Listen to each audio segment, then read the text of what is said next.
Gran Turismo is the true story of Jan Mardenborough, who went from the digital world of racing into the real-life world of racing and was successful. It's a wish fulfillment story, full of speed, intensity, and drama. When Neil decided that his approach was going to be to shoot on the real racetracks with real cars driving at speed, the problem that we had to solve was how are we going to capture that in camera? Very clearly, the vision from Neil was he wanted this movie, Gran Turismo, to be very real.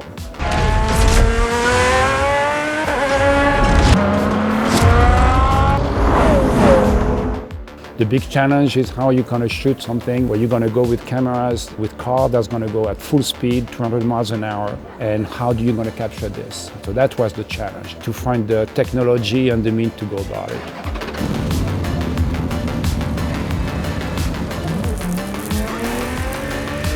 It literally is not possible to put cinematic level 6K, 8K sensor into the LMP2 race car's cockpit unless we had the Rialto. So it was genuinely essential. The Rialto is a detachable front end of the Sony Venice.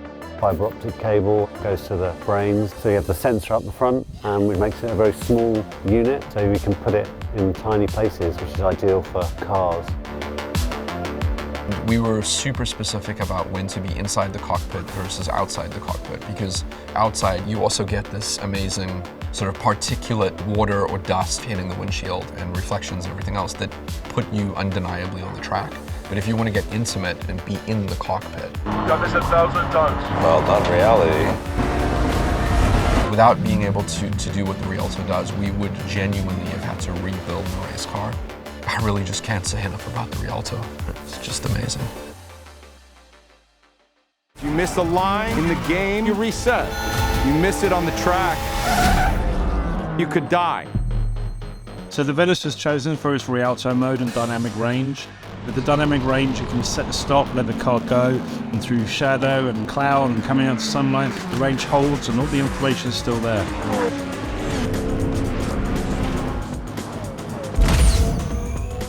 I love the sensor, I love the contrast, I love the saturation of the color. How do you make the audience feel like they're there as much as possible in a way that feels like you're moving, or that it's visceral, or that it's experiential? Most of that comes down to photography style choices. I think the challenge was really trying to find different angles that you do not see on a regular TV program about cars.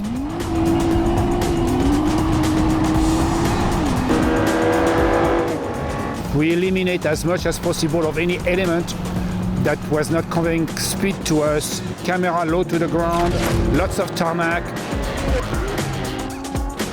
This movie is extravagant. It goes all around the world. Several of the most famous racetracks on the planet. We have exotic cars from Lamborghinis to McLarens, all the way to LMPs, Le Mans prototypes. And we had all these cars going up to 200 miles an hour on the track, just inches away from other cars going the same speed.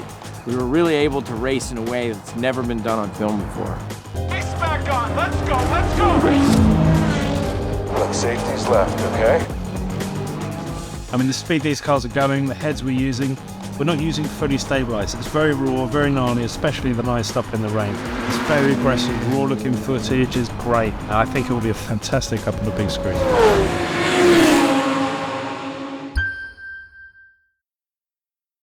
Gran Turismo, based on a true story. Rated PG-13.